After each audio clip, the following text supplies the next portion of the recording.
So the BMAT is a medical school exam. It's kind of like the UCAT, and it's used by the universities listed here: Oxford, Cambridge, UCL, Imperial, Lancaster, and Brighton and Sussex Medical School. One thing to note is that Leeds no longer uses the BMAT because this is the last year of the BMAT, so they're not going to be using it anymore. However, these ones here, if you're applying to any of these, you will need to set the BMAT, okay? So if you're applying to any of them or you're thinking about it, this session is for you. Now, taking this part right here directly from the BMAT website, because I think it's the best way that it can be explained what the BMAT actually is. It tests your ability to apply scientific and mathematical knowledge, as well as problem solving, critical thinking, and written communication skills that are essential to university level study. So essentially what that's saying is the main bits of the BMAT. Section 1, that we'll talk about later, is called thinking skills. Section 2 is scientific applications, and section 3 is your final section where you write a small essay. Okay, so this is a little synopsis of what the BMAT is, and in terms of your UCAT prep that can translate over to BMAT prep, the first thing is decision making. Section 1 of the BMAT is quite similar to decision making, so if you're quite good at decision making, you'll find that section 1 might be your cup of tea, and also verbal reasoning. That can also be quite useful for decision making in terms of reading text quickly and just trying to process information. But if they weren't your cups of tea, then don't worry at all, because the BMAT is a test that you can revise for in a very different way to the UCAT.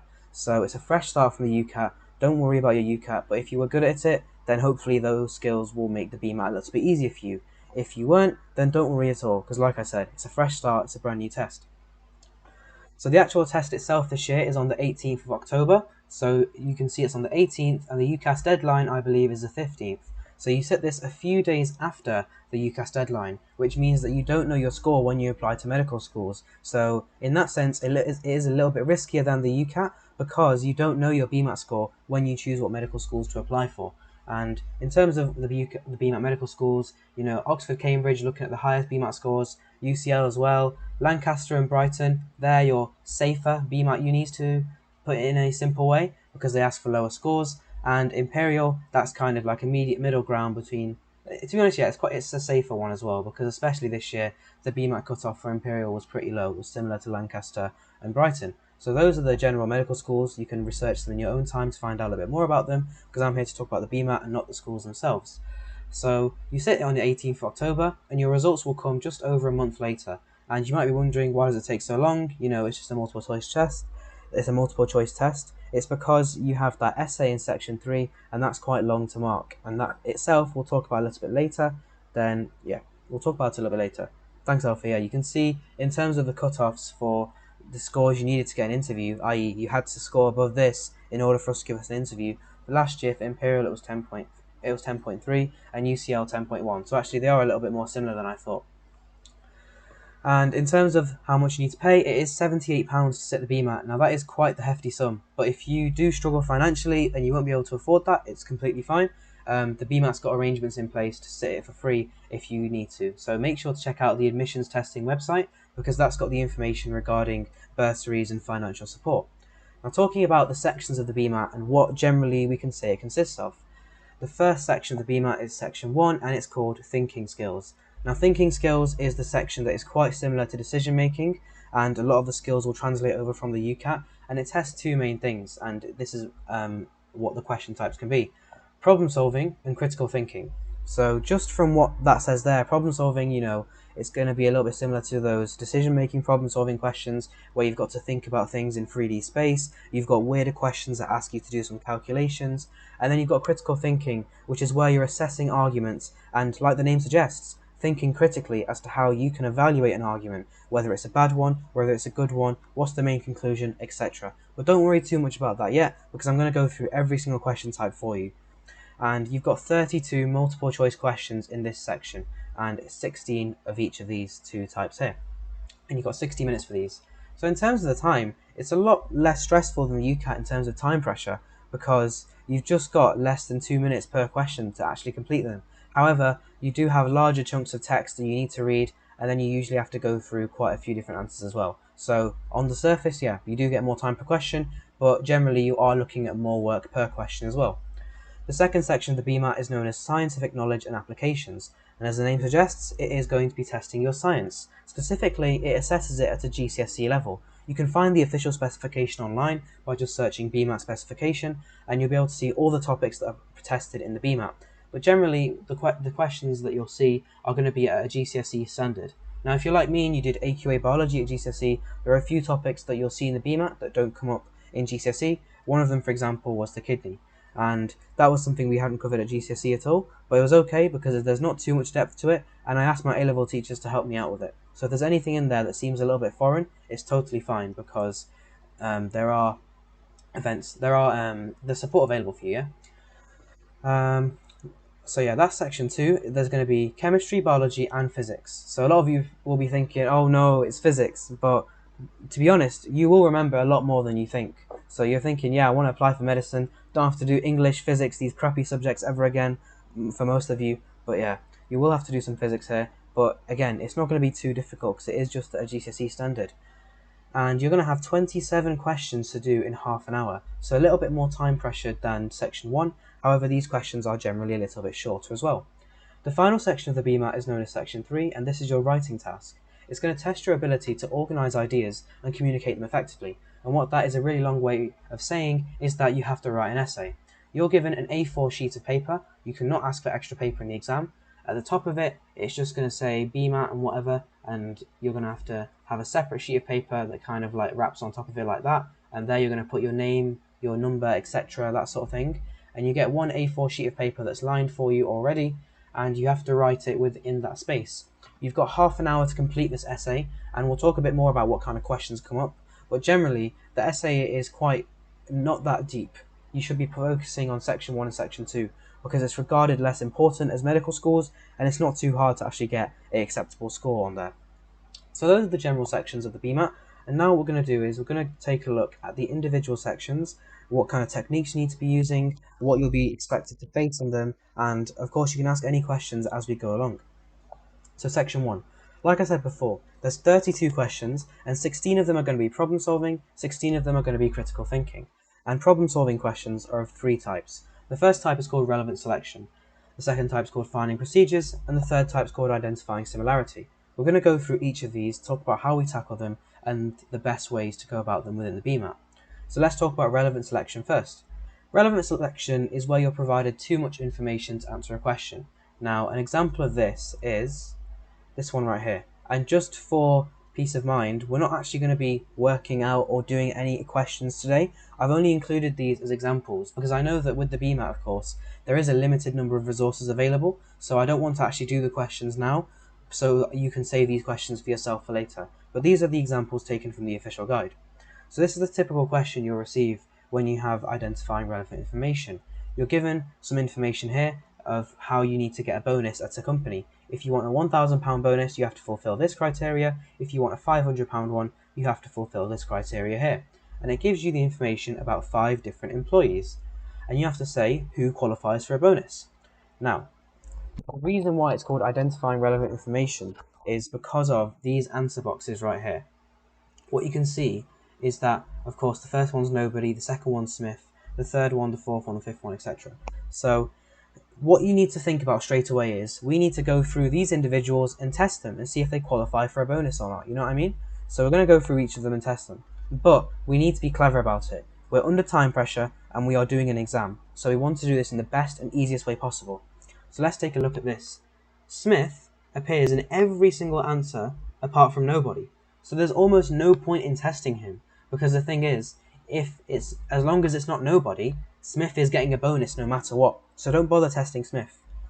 Patel only appears in 2 answers, so if you test that individual and they turn out to be positive, you can narrow it down to 2 answers. It'll either be this one or it'll be this one.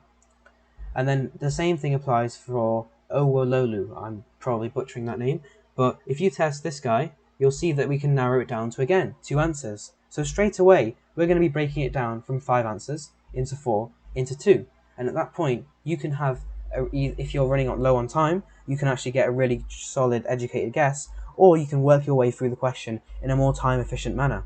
So that's why we call it identifying the relevant information, because you need to make sure you can see what's relevant, i.e. Patel and Owololu, and what's not relevant, Smith.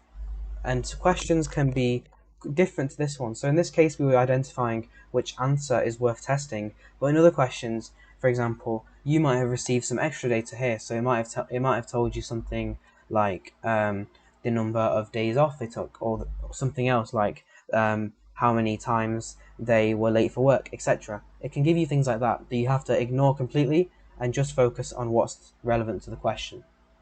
So that's your first type of question. And it's a combination of speed reading and understanding alongside some quirky thinking. So for example, like we were saying before, if Ololu qualifies for a bonus, we immediately only have 2 choices to select from. So we're going to test them first.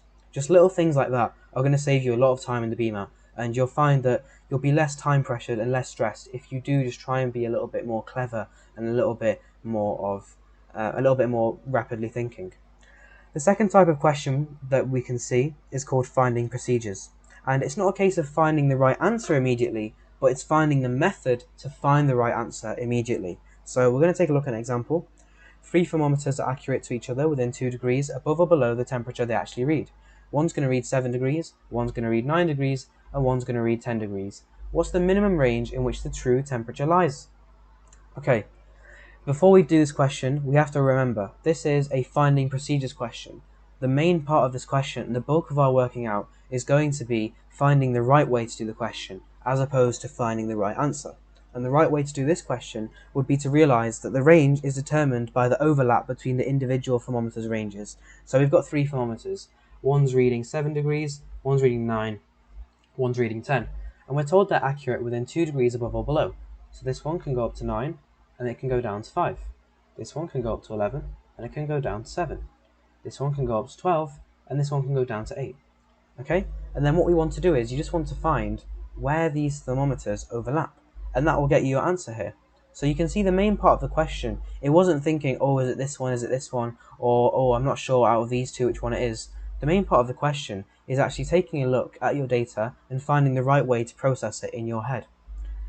So the final type of question within problem solving is identifying similarity, and after this we'll move on to critical thinking.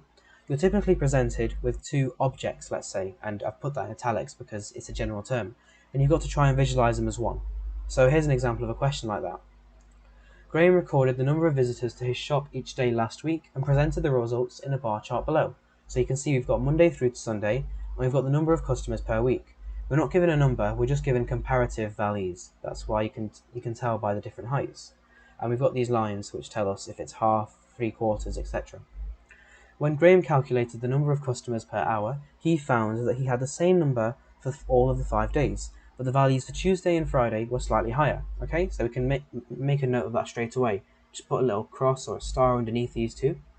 The opening hours of the shop are as follows: Monday 8 till 6, Wednesday 8 till 8, blah blah blah blah blah. Okay, you don't need to go through that. Save your time and come back to it after when you need to.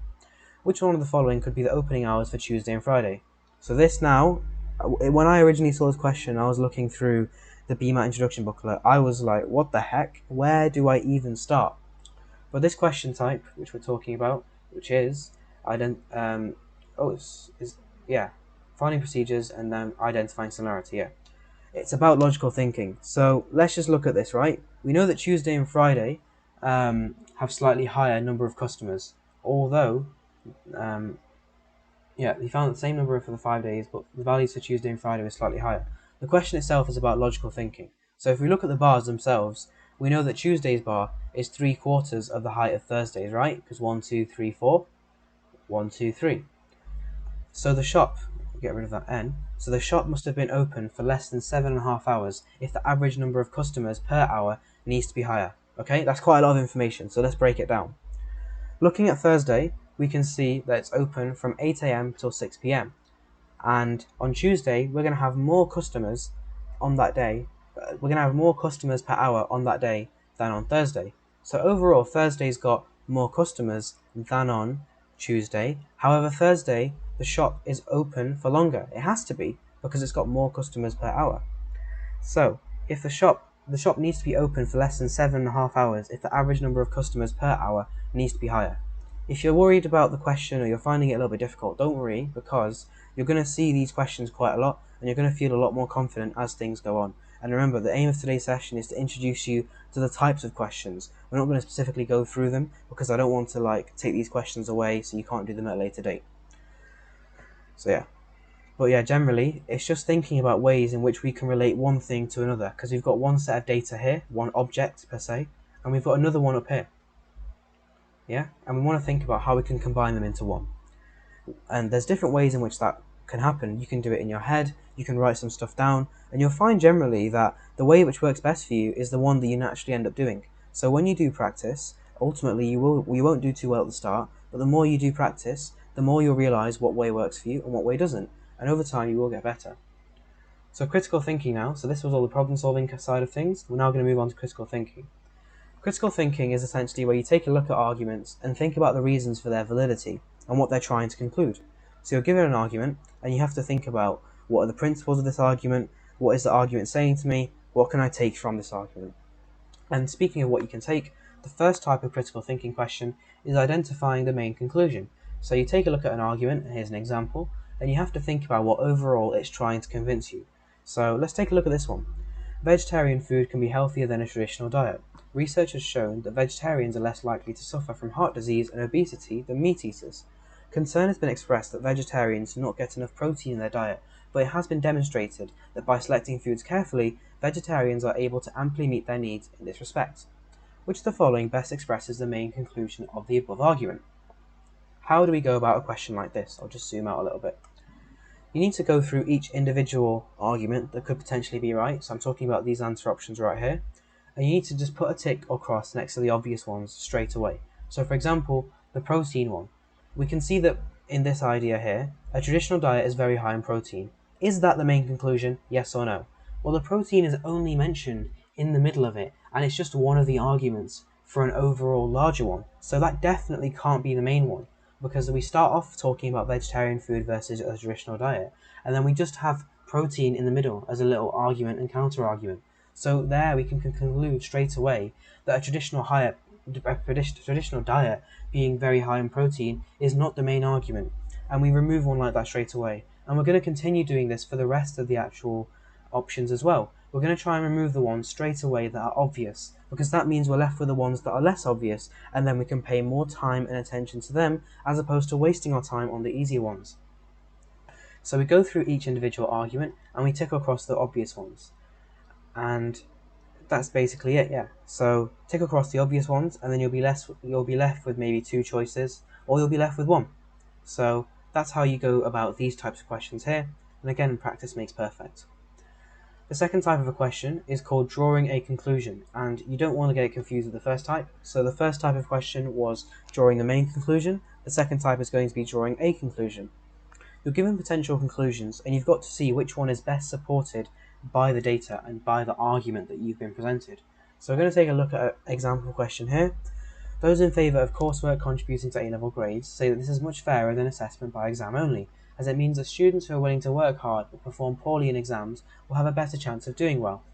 However, this arrangement currently allows far more opportunity for cheating, casting doubting on its fairness. For example, there's a growing market for customised essays, available for a fee via the internet. At the moment, the only deterrent is a teacher's vigilance, but while teachers might identify work which seems atypical for individual students, they won't detect when, for example, a student has had an unacceptable amount from family or friends. Okay, so that's quite a big argument, and the question is now asking us, which of the following conclusions is best supported by the passage above? So again, we're going to go through all of these potential conclusions, one by one, and remove the ones immediately that seem too off. So, we won't do the question because again I want to save them for you, but it's the same sort of technique that you did for the first question. You go through them and you give it a tick or a cross or a tick if you think they're potentially right or completely wrong. The ones that are wrong, you will immediately know, yeah, this is so off, it can't be right. You'll understand immediately, okay? So once you've gone through these conclusions step by step, you will reach a logical conclusion, and of course over time you will get better at this. And another type of question in terms of the critical thinking side of section 1 is identifying assumptions. So we're going to take a look at an example. People who write books revealing the inner workings of the Secret Service have usually been dismissed from the service or have retired with a sense of grievance against it. The result is that only the seedy side of the Secret Service is exposed. This is partly because those who would paint a more favourable picture are unwilling to flout the legal restrictions placed on all who have been employed in the Secret Service, and partly because the records of the organisations are not available to outsiders. This is our argument. and now we're asked to find where the assumption is in this argument. Now the two main techniques that I used for this type of question were testing each one individually, so taking a look at them, seeing if it lines up or not, and then actually looking for a quote-unquote jump. So in terms of that jump, the ability to find it will be something that strengthens over time, but we're just going to take a look at it and just think, where can I see a little bit of how did you get from this to that? If you feel like that, then there must have been a sort of assumption in between them. If you're moving from A to B, and you feel as though, hang on, that doesn't make complete sense, like he's not justified it, or they've not justified it, the likelihood is that you're going through a little assumption. So if you ever feel like that, and it is just a gut feeling, it can be really helpful with these types of questions. Okay? Okay, one sec, I was just checking the chat. Coming back to this now. Another type of critical thinking question is assessing the impact of additional evidence, and you can be asked to find something that would weaken or strengthen an argument. So here's an example. You're going to be asked things that, this could be either way, so which of the following, if true, would most weaken the above argument, or you can be asked the contrary, which of the following, if true, would most strengthen the above argument. And you have a little argument here, and then you need to go through each and every one of these little options and think, if this is true, does it make the argument better, or does it make the argument worse? Oh, is the being recorded? Yeah, it is being recorded right now. It is. I'll upload it to YouTube afterwards on a private listing and then send the link out, because last time I sent the video file and it wasn't too convenient. But yeah, it is being recorded, don't worry. So which of the following, if true, would most weaken the above argument? So you're going to go through them, you're going to try them out, and you just have to think to yourself, how does this affect the argument? Does it affect it at all, or does it make it stronger, or does it make it weaker? Those are the three things. So, does it make it better? Does it not affect it at all, because it could be about something that's completely irrelevant, or does it actually make it weaker? So, these ones I'd say are a little bit easier than the other types. They're not too difficult, and generally, yeah, they shouldn't be too bad, as long as you have a methodical way of going about them, and you just do some practice.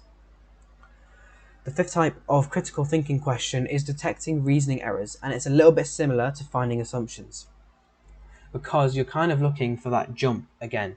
So when you have a reasoning error, you're going to have some sort of little jump. So they're going to go from A to B, and instead of them instead of you thinking that doesn't actually seem fully right, and you think there has to be some sort of way along the way, it's because it just doesn't make sense, and that's why there's a reasoning error. Would you recommend the methods used in the PMT BMAT guide? I'm going to be really honest with you, I never read the BMAT guide in my life, so I can't actually vouch to say if they're good or not.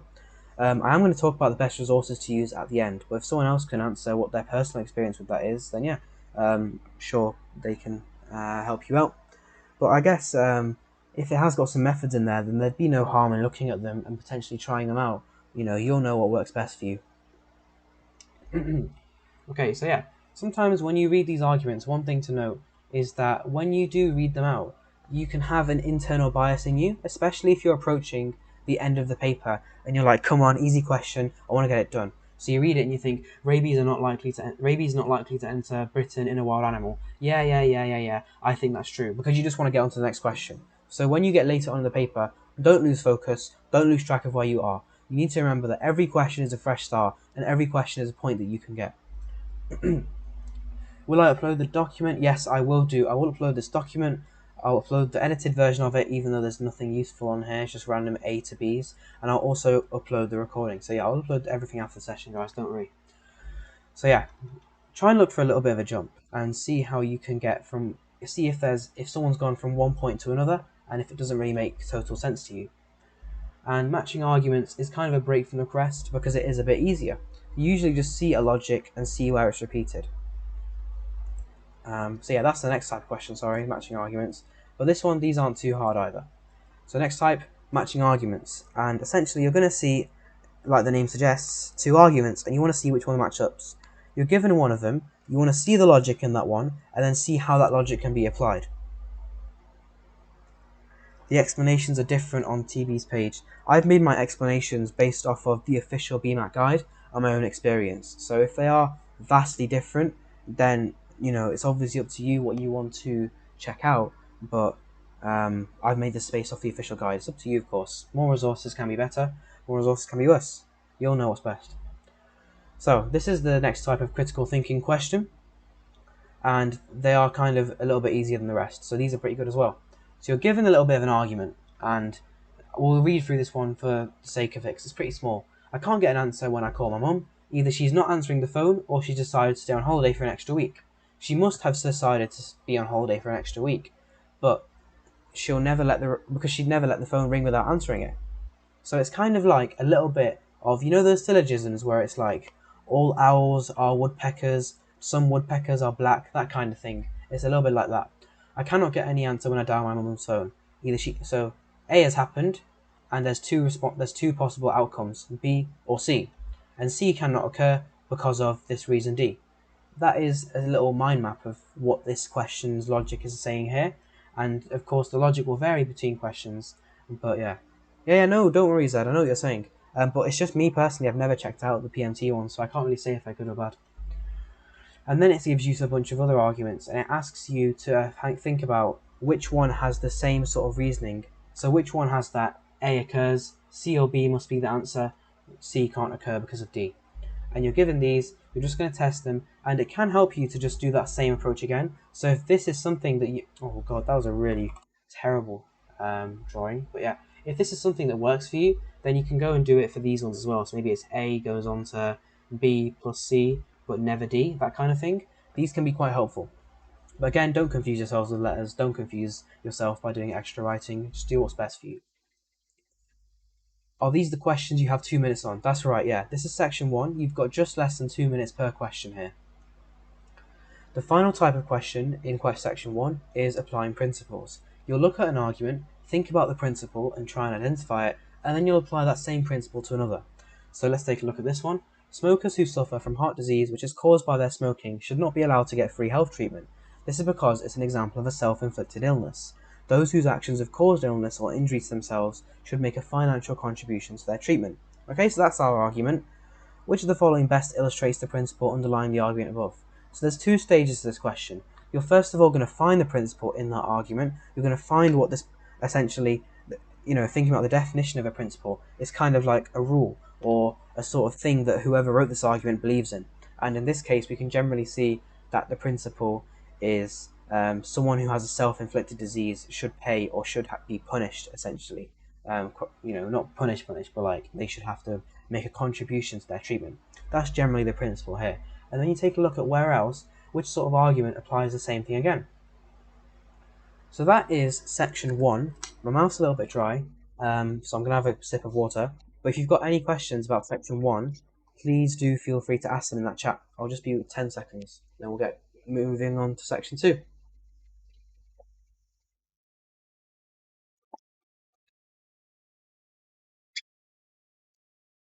Alright, section 2 time. You can still put your questions in there if you're typing or whatever. Not section 1 specific, but do you get a break between the different sections similar to the UCAT? You do get a break because they need to take in your section 1 paper and give you your section 2 one. So it's not an official break per se, like a 1 minute regulated one, but there's going to be some time between you getting section 1 and you getting section 2 because they need to swap your pages around. Remember, it's on paper, it's not on a computer. Do you recommend any book to improve reasoning skills, or is it just practice? It is just practice, but in terms of resources, just hang on for a second, because right at the end of it, I've put all the best resources that I used for my BMAT, and I kind of talked about it a little bit in my TikTok as well. If you've seen that, it's on Med YouTube feed. So yeah, I'll just link it after. But like Alpha said, it is just a case of practicing. Do you recommend printing out the answer sheet code to practice on? Nah, to be honest, it's literally just circling A, B, C, D. So if you want to, you can. I think that you can just write them down if you want to. It's not necessary, but yeah, it's like those little things that if you want to do them, you can. If it gives you more confidence, it gives you more comfort, but it's not going to affect your BMAT score at all. So yeah, it's up to you. Section 2. How far should we go back in the year for BMAT, by the way? Did the structure change? Yes, it did. So I think it starts in 2003 or 2001, one of those two. From the first BMAT paper up until 2009, they use one spec. That has got different types of section 1 questions on it, but they're still good practice, and it's also got a different specification for section 2. From 2009 up until the later spec, they are generally fine, because they have the same spec as our current one, and they don't change the knowledge and they don't change the question type. So to be honest, go through all of them. I went through all of them because any practice is good practice. But one thing that you can also do is take a look at the resources I'm going to link at the end, because there's some extra practice there for you. But yeah, just go for all of them because there's no harm in doing them. They don't change that much. It's more section 2. Yeah. Okay, speaking of section 2, this is going to be a test of GCSE science, and the best way to do this is with the official guide, okay? There's no resource that's better. Don't go for any of those courses. Don't go for any GCSE tuition or anything like that. Just go to the official guide. I'm going to send you the link for it at the end. I've got a collection of all the links that I'm going to use in today's session. I'm going to give you them all at the end, so don't worry about that. But there's an official guide, and you just sign up for it. It's completely free, and it takes you through the spec by spec point, so 1.1, then it'll give you all the knowledge, and then 1.2, etc, etc.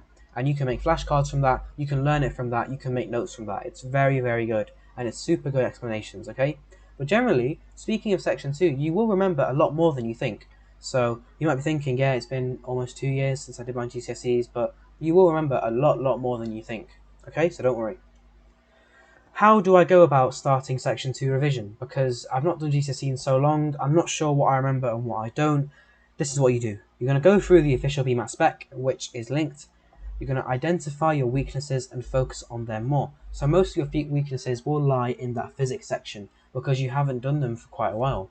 Most of chemistry and biology year 1 is just recapping GCSE, so you will be very confident with them. Flashcards are a good way to do it. I personally did flashcards. I just went on Anki and put every single little bit of physics knowledge that I didn't get into there, or anything that I couldn't remember into there.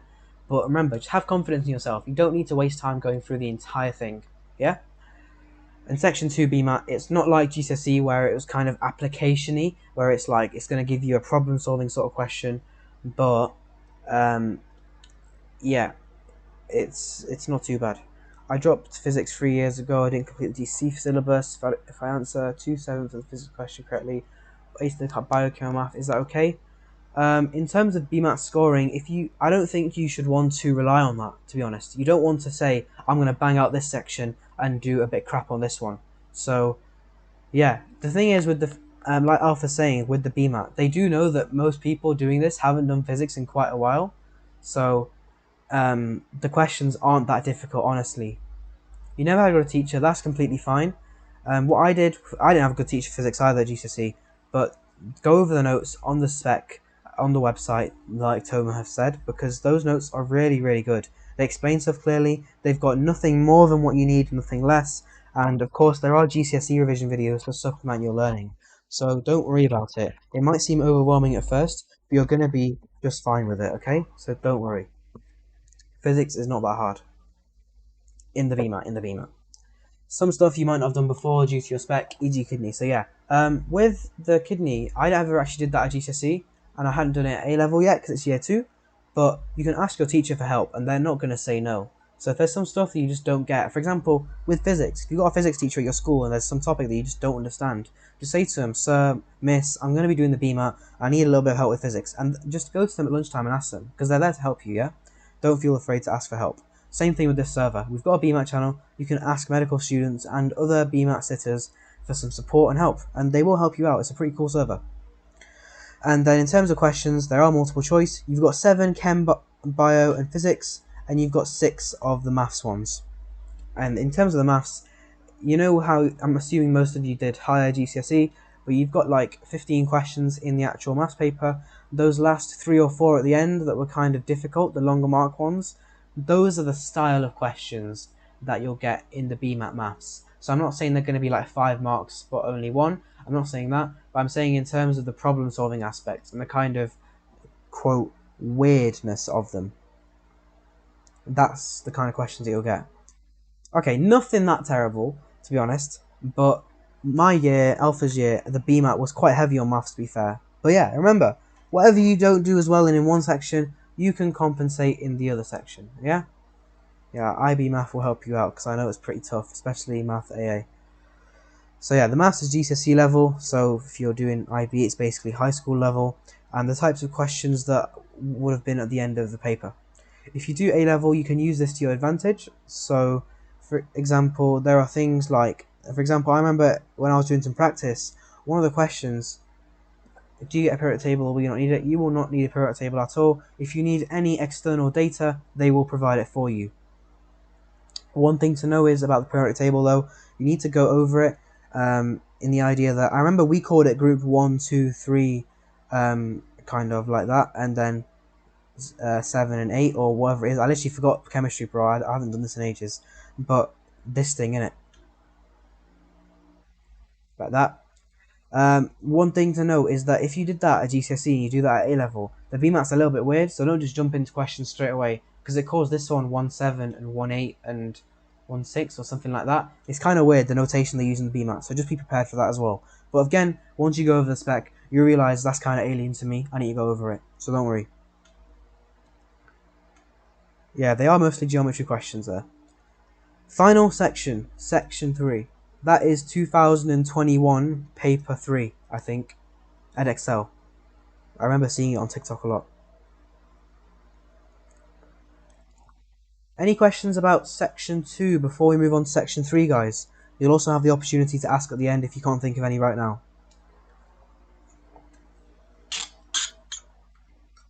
Just let me know in the chat if you've got any. And we'll move on in about 10 seconds if no one does.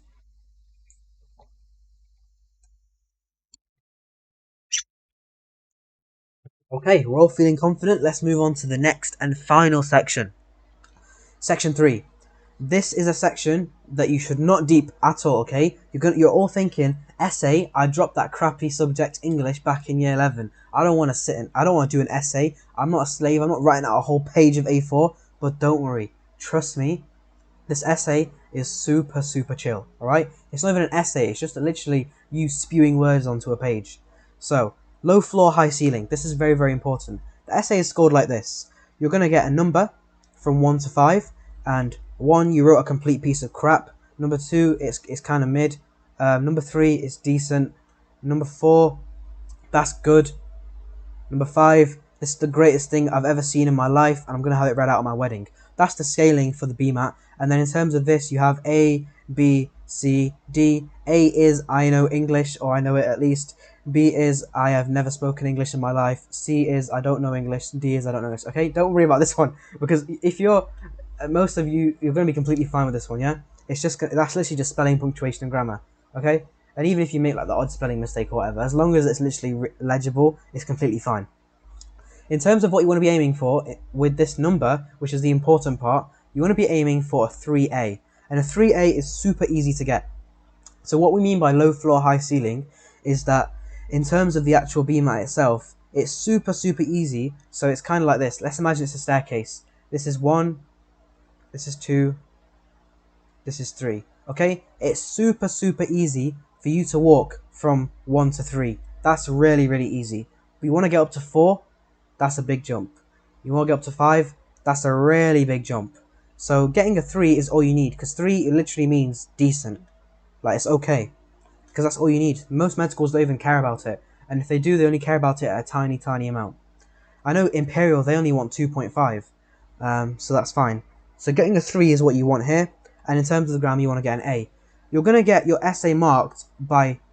Yeah, exactly. A 3 is not even a decent essay. It's not even something that's good. It's just, you have written an answer to this question that is not a complete piece of crap that hurts my eyes to read. That is what a 3 is, yeah? Would 5A really boost the score overall? It'd be a huge flex, but like, to be honest, nah. Because you've got some unis like Imperial that only look at 2.5A and above. As long as you got that, it's all good. Oxford, yeah, they value section 1 at 40%, section 2 at 40%, section 3 at 20%. So it would boost your score a little bit, but like Alpha said, no other university is going to care about it. So that's why you don't put as much time and effort into it. Is the essay like SJT? Does it matter much if you get more than 3A? Not at all. As long as you meet that bottom baseline standard, it's good. You don't have, even, I'd say like GCSE English questions in literature and language were harder than this essay, yeah? They're going to be fine. All the percentages added, then a final grade for all 3 sections created. That is for Oxford, so they have a weird scoring system. You can use a calculator online, and depending on the university, you'll get different scoring systems. But for Oxford, because I applied there, you get a score that's like a percentage, and there's a weird calculator online that you can use. and it gives you a percentage score depending on what sort of value each section is assigned. Each uni's got its own way of looking at it, but generally just remember, 3A plus, you are smooth sailing, it's completely fine. And you're going to have two people mark it. So for example, for me, in my section 3, I got 3.5A. That's because someone gave it a 3 and someone gave it a 4, but they took the middle of that and gave it a 3.5. So that's how the marking works. You're going to get 3 questions that you can choose from. One of them is going to be philosophical. It's going to be some goofy question like what is the meaning of life or some crap like that. Actually, I won't say crap because some people probably like that. You know, it could be a good question for you. Another question is going to be some medical question. Like in our year, it was what was it? What was it in our year? It was treating a patient is about treating the individual or something like that. It's something like that, yeah. Something medical related. Something I've prepared for my interviews. I have done SJT is related to. And the final one is scientific. It's like research of this should be prioritized over this. They're not going to be questions that you need to have knowledge about. Yeah, treat the patient, not the disease. That's what it was. It's not going to be stuff that you need to have knowledge about. Like you don't need to be putting statistics in there or anything like that. As long as you can write a decent question, a decent answer, completely fine. All right. You won't need to have any knowledge on them. It's more just a case of you being able to write English. That's all they're asking for. What resources do I need to use for the BMAT? That's what we're asking now. Um, Basically, there's this website called Questa.io. Some of you have heard of it before. If you haven't already, it's the official partner for the server. And essentially, this website is something that I've worked on, something that Toma's worked on. It's something that quite a few other influencers have worked on, like Med with Mo, if you've seen him on TikTok. We've worked together to create this space here called the Applying to Medicine In. And it's got resources for every step of your medical school application. Yeah, I'll send this link. Yeah, I'll send it. All these things you'll have afterwards, but that's the link for that one right there. And you've got support for every single step of your medical school application. So, for example, for BMAT, you want to head over to entrance exams. Then you just want to head over to BMAT. You can see we've got resources curated mostly by Toma, but I did some stuff there, and some other people will hopefully add to it soon. And these are the resources that essentially we use. You just click on them, and it'll pop it up for you. If we put a resource there, it's because it's literally guaranteed to be good. Yeah, that is the website for IB stuff. That is the website for IB stuff. If you have any questions about Questa, let me know because I work for them. Second resource is my TikTok. I only just started this literally a week ago, but I thought I'd help people out in terms of avoiding getting scammed by medicine companies. Yeah, I mentioned that in my TikTok, but there's this other test called the TSA, and it's made. Why the flip? This is why you don't use Bing, bro. There's this other test called the TSA. It's called the Thinking Skills Assessment. It's made by Cambridge, and it consists of critical thinking. What the flip is transport? TSA test box. Yeah, this thing here. Thinking Skills Assessment. It's basically this test right here. It's made by Cambridge, and this test consists of critical thinking and problem solving. And where have we seen critical thinking and problem solving? Section 1 of the BMAT. So you want extra prep for section 1 of the BMAT, you do these. It's a little bit harder, but it's calm. You know I see the word 6med and I just think scammers, honestly. Like I've never read that book in my life, but I just remember getting loads of annoying emails from 6med. That's why I didn't never use them. Don't pay for resources in the BMAT. If you got it for free, cool. Just maybe there's something good in there, maybe there's not. But what I'm telling you here is the resources that I used. You can always ask Alpha, you can always ask Toma. We're here to help you. So we've also got my TikTok. I post videos. I've only posted like 3 videos on here so far, but there's stuff on here about BMAT. There's stuff on here, hopefully, about interview stuff as well. So yeah, don't use BMAT Ninja. It's a piece of crap. I saw my friend using it once in a lesson. He was physically crying. There were tears on the floor. It's such a dead website. Don't use it. I paid like over 1K for BMAT tuition. That is a big L. I'm not gonna lie, my guy. You shouldn't be paying any money for your BMAT tuition. You shouldn't be paying any money for your BMAT at all. All the resources are free, the best ones. Are you allowed to have a calculator for section 2? You're never going to be asked to do anything like that, so don't worry. All the questions are going to be super, super basic. You won't need to have that. And final notes and reminders, of course. We've got this Discord server to help you out. We've got our BMAT channel. We've got our questions channel as well. So you can always ask in there for help. There's a bunch of students here, remember, from Imperial, Oxford, Cambridge, UCL, Imperial. I've said Imperial twice, never mind. But yeah. Bomba Clap, why are you laughing for? I'm speaking. Anyway, I muted that guy. What a waste, man. Yeah, there's loads of people here who can help you out. So if you got questions, just ask them. Final tips. You're going to remember a lot more of GCSE science than you think, alright? Section 2 is not that bad. You're going to remember more than you think. Don't forget about A-levels, alright? Don't forget about A-levels. So many people were just in class doing BMAT. I'm thinking, what are you doing? The less work you do now, the more you've got to do later. Is Medify worth getting? No. I had it and it was not that good. It's just basic questions. Do your own stuff instead. Do TSA papers instead, alright? Yeah, it's literally just the most generic questions, so don't bother do it. Don't bother getting that. Don't forget about A-levels, yeah. Listen, you've only done year 12 so far, right? Unless you're taking a gap year or whatever. You've only done year 12. Year 12 is bing chilling. It's easy. So don't assume year 13 is going to be the same thing. Because the less work you do in year 13 start, the more you've got to do at the end, alright? So don't forget about your A-levels, okay? I want everyone to promise they're not going to do that, yeah? What would I do if I need a 40-day BMAT plan? I would ask ChatGPT to plan that out for me because I'm lazy. How many hours do you recommend per day until the BMAT? Okay, I would say do 2 to 3 hours per day. If you can, around 2 hours. But, don't let it get in the way of your A-level work. And I think 1 hour would be acceptable. But yeah, maybe if you want to, just do like 2 to 3 hours per day if you can on weekdays and taking some rest days, and then maybe go for 4 or 5 on the weekends. Okay, 40-day BMAT plan, what would I actually do? I would slowly do all the papers, so one paper every 2 or 3 days, but I'd start off now by reading through the official guide, taking a look at this recording and going through the notes at a slower pace, and generally just finding out what the BMAT is. If you take rest days, it means you don't really want to get in. I went to get in. I got into 4 universities. But yeah, take some rest days, guys, because the thing is, if you keep working and grinding yourself, you're going to end up feeling tired. You're going to work yourself too much, alright? I took plenty of rest days, and I got 4 offers, yeah? So it's calm. Is it worth doing each past paper twice? If you want to do it, go for it, but there's more resources available, to be honest. Like, you can do TSC papers if you wanted to. If you're that desperate, you could subscribe to Medify if you're at that point and you've done so much work.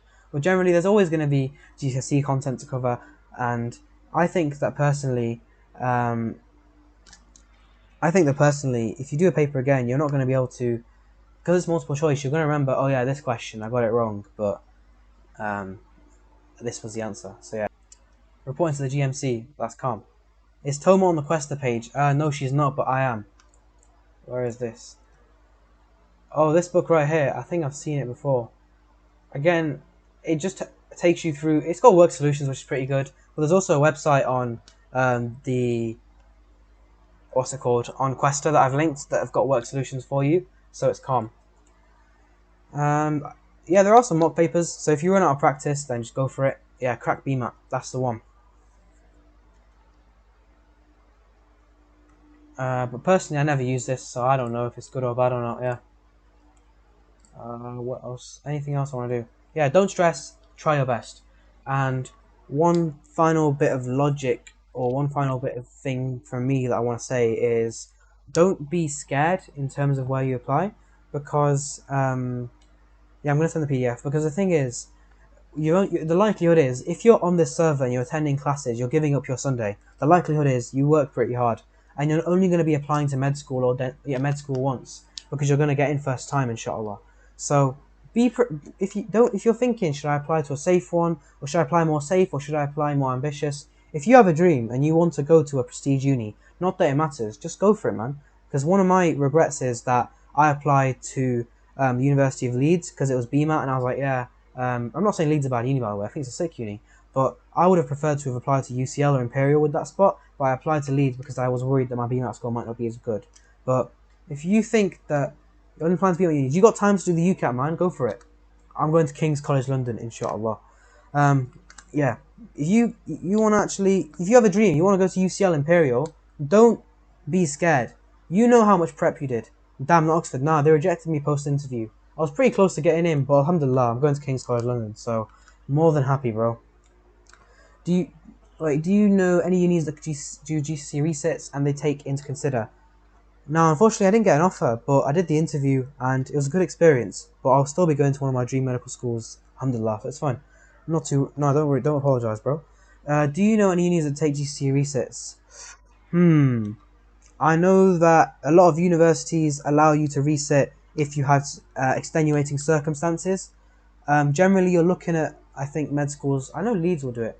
Will Aston accept me with 4A stars, 14 nines, and 3590 UCAT? Now, unfortunately, you didn't do DAV, so they're going to tell you to get lost. I'm split between KCL, UCL, ICL. KCL, apply there if you got a good UCAT, which I'm pretty sure you did, Allahumma barak. But KCL, you got your UCAT already, so you may as well just apply there.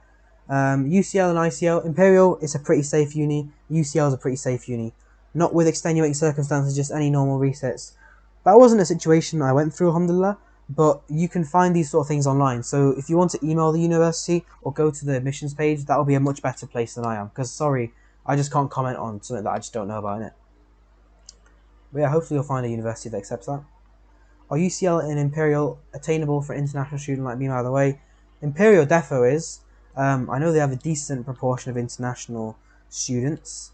Just remember that you've got higher cutoffs, etc. And UCL, I think maybe Toma can answer that one. I don't know too much about UCL. Mad respect, Brexit means Brexit. Cassio, pal. I don't know if you think you're funny or you think you're being a clown here, yeah? You're just getting irritating. So just chill out, man. Okay? It's a class. Keep the jokes for after. Be serious for now. Alright? Both require 13 plus international. But I'd say go for it, yeah. At the end of the day, you know how much you prepped. You know how hard you worked. So, yeah. Now, 13 plus.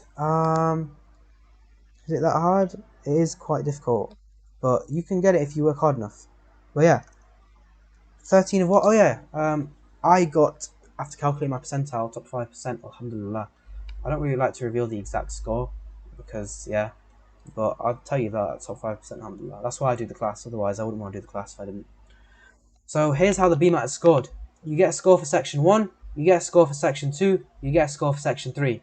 We talked about section 3, you get a score from 1 through to 5, and you get a number from A through to E or something.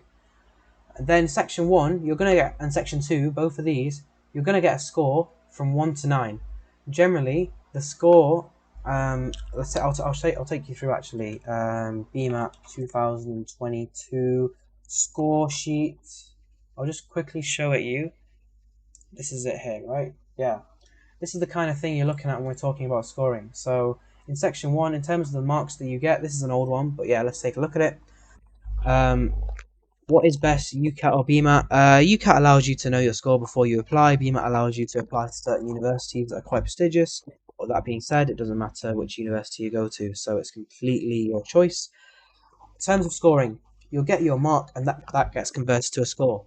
Anything that is 5 to 6 is a good score. That's more than good enough for UCL Imperial if you're 6 plus is really, really good.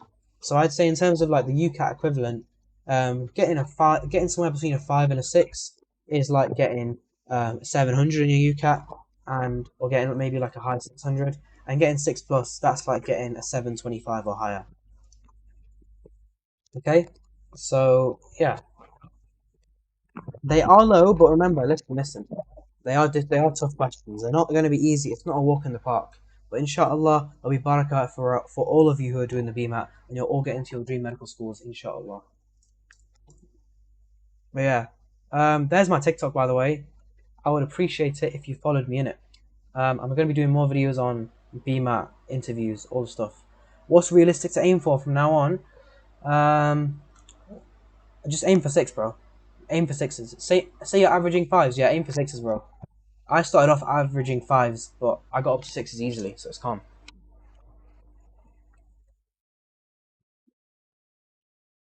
Will allow you to do, I mean, yes. Any more questions, guys, or we will be ending the session here for today.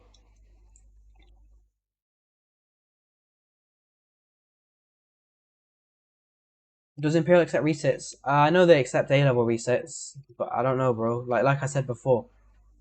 Yeah, Cassio, sorry, I was only joking before, by the way. Don't think that I hate you or anything like that. I don't want it to come across like that. Do you know the difference between Manny and Leicester Med School? Leicester's got more brown people. Any other questions? No, I'm joking. Okay, that was not a serious answer. Manchester has got a lot of brown people actually as well. I'm from Manchester, so Leicester and Manchester, they're both really good med schools. Um, Manchester's a bigger medical school. It has a lot more people. Oh yeah, from Manny's too. Cool, cool. Yeah, Manchester's bit of a bigger medical school. It's got more people, but generally both of them are sick. Like they're both in the tier of good medical school universities. No problem at all, Flex. Best of luck. Nah, I'm not. Oh, you're not from Manchester, man. They said not for A level. Okay, bro. No problem, guys. Keep me in your prayers too. I'm gonna be starting med school soon, inshallah. So moving in next Saturday. So yeah, got told Leicester year five is hard. Year five of any med school or the last year of any med school is tough. Yeah. Year four is a little bit even. The penultimate year is even tougher though. No worries, guys. You know when the UCAT stream start, or is there a schedule? The UCAT stream, I did a UCAT session. You can find the video for that on the admissions resources section.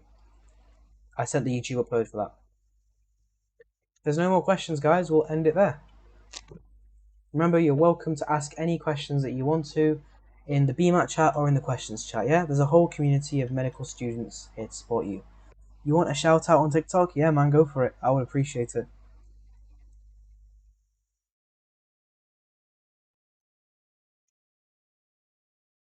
I'll end the recording there.